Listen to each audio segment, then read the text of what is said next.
Hello friend, welcome back to my channel Afsana কিচেনে সবাইকে welcome.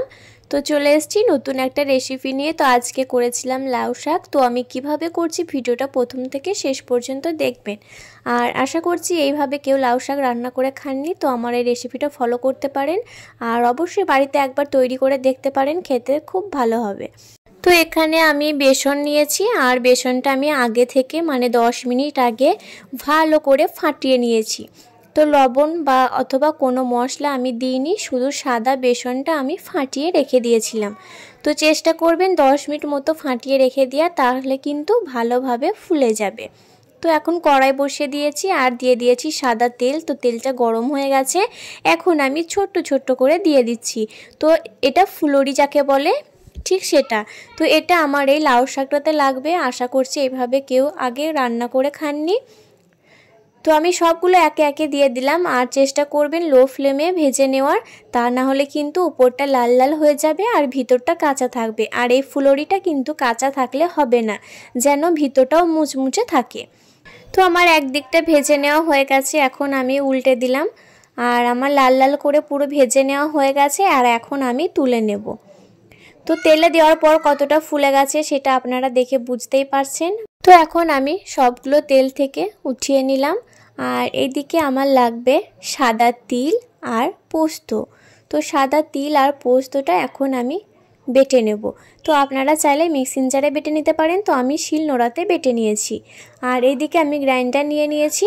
যে ফুলুরিটা আমি তৈরি করে রেখে দিয়েছিলাম সেটা এখন আমি একটু গুঁড়ো করে নেব। তো আপনারা চাইলে হাত দিয়ে গুঁড়ো করে নিতে পারেন। তো আমার মনে হয় এটা দিয়ে করলে খুব ভালো হবে। তো এই যে আমার গুঁড়ো করে নেওয়া হয়ে গেছে। আর এইদিকে আমি কুকারের শাকটা সেদ্ধ করে নেব। তো আমি কুকারে করছি, আপনারা চাইলে যে কোনো পাত্রে করে নিতে পারেন।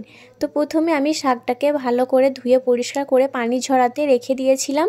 তো এখন আমি কুকারে দিয়ে দেওয়ার পর দিয়ে দিলাম লবণ। তো লবণটা বুঝে দিয়ে নেবেন। আর দিয়ে দিলাম পানি। তো এখানে আমি মেজারমেন্ট কাপের 1 কাপ মতো পানি দিয়েছি। তো তারপরে আমি এখন সিটি দিয়ে নেব। তো শাকটা সিদ্ধ হয়ে যাওয়ার পর আমি পানি ঝরানোর জন্য রেখে দেব। আর এইদিকে আমি কড়াই বসিয়ে দিলাম আবারও একটা ফোড়নের জন্য। তো এইভাবে বাগার দিলে কিন্তু খেতে খুব ভালো লাগবে, আর আশা করছি এইভাবে কেউ আগে করেননি। তো প্রথমে আমি কড়াই দিয়ে দিলাম সরিষার তেল, আর এখন আমি দিয়ে দিলাম শুকনো লঙ্কা। তো শুকনো লঙ্কাটা দেওয়ার পর আমি দিয়ে দিলাম পেঁয়াজ কুচি। তো পেঁয়াজের পরিমাণটা কিন্তু আমি একটু বেশি করে দিয়েছি। তো পেঁয়াজটা একটু ভেজে নিচ্ছি আমি। আর এখন আমি দিয়ে দিলাম রসুন। তো রসুনটা আমি থেঁতো করে দিয়েছি।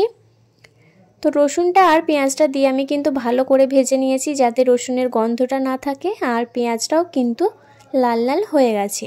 তো এ পর্যায়ে আমি দিয়ে দিলাম লাউ শাক। তো লাউ শাকটা কিন্তু আমি সিদ্ধ হয়ে যাওয়ার পর পানি ঝরাতে রেখে দিয়েছিলাম। তো এখন আমি ভালো করে ভেজে নেব। আর এখন আমি দিয়ে দেব 1 চামচ চিনি। তো এটা স্বাদটা ব্যালেন্স করার জন্য দিচ্ছি, আপনারা চাইলে না দিতে পারেন। তো তারপর আমি যে সাদা তিল আর পোস্তটা পেস্ট করে রেখে দিয়েছিলাম, বেটে রেখে দিয়েছিলাম, সেটা এখন আমি দিয়ে দিলাম। তো দিয়ে দেওয়ার পর এখন আমি ভালো করে শাকটার সাথে মিশিয়ে নেব। তো মেশানো হয়ে যাওয়ার পর এখন আমি যে ফুলুরিটা গুঁড়ো করে রেখে দিয়েছিলাম সেইটা এখন আমি দিয়ে দিলাম।